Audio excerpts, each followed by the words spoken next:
Groupe Génération. Merci, Monsieur le Préfet, chers collègues. Le budget de la préfecture de police traduit des missions de service public, le financement de l'action des pompiers de la ville de Paris, d'autres intervenants y sont revenus avant moi, et celui de service public dit administration parisienne. 25% du budget qu'il nous est proposé d'examiner pour 2021 est alloué à ce dernier point. Les services de la préfecture accueillent notamment des étrangers venant faire une première demande de titre de séjour, renouveler une carte de séjour, un titre étudiant, déposer une demande d'asile, après parfois un difficile parcours d'exil. Ils et elles doivent être correctement accueillis, sans prétexter les conditions sanitaires, pour allonger de façon inconsidérée les délais, au même titre que n'importe quels usagers et usagères du service public. Car c'est cela dont il est question. Un service public doit traiter chaque usager dignement, indépendamment de son origine et de sa situation. C'est le sens profond de l'article 1 de notre Constitution.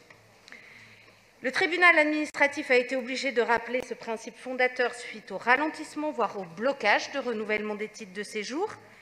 Le 10 juin 2020, le Conseil d'État a rappelé que ne pas pouvoir obtenir un rendez-vous dans un délai raisonnable est une faille de l'administration, permettant ainsi d'adjoindre à la préfecture de fixer ce rendez-vous. Nous soutenons à ce Conseil, un peu plus tard, avec les élus écologistes, un vœu à l'initiative des élus communistes et citoyens pour trouver des solutions à ce problème majeur.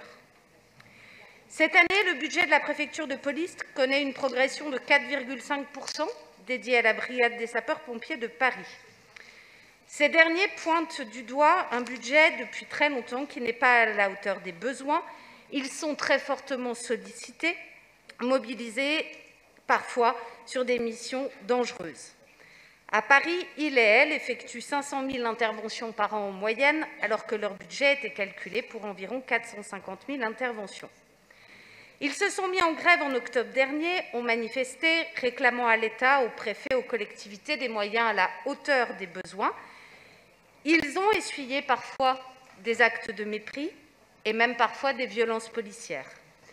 Nous avons en tête les images terribles des pompiers nous protégeant, nous, manifestants, en utilisant un geste de paix face aux forces de l'ordre. Car hélas, cette façon particulièrement inefficace et dangereuse de maintenir l'ordre se poursuit, voire s'amplifie. Ces dernières semaines ont été marquées par une insupportable violence à l'égard de citoyennes et citoyens venus exercer un de leurs droits fondamentaux, celui de manifester. Nous appelons, comme d'autres pays l'ont fait avec succès depuis déjà vraiment plusieurs années, à un changement radical des méthodes de maintien de l'ordre au respect des droits fondamentaux. Nous appelons à un changement radical du maintien de l'ordre, car celui qui est mis en œuvre depuis plusieurs mois n'empêche pas les dégâts matériels, entraîne une escalade de violence, conduit à des arrestations arbitraires, comme nous l'avons encore vu ce week-end. Alors, nous serons intransigeants et intransigeantes, car comptables devant les Parisiens et Parisiennes, pour que l'exécution de ce budget s'incarne dans un service public exigeant et surtout respectueux de l'état de droit. Merci, Madame.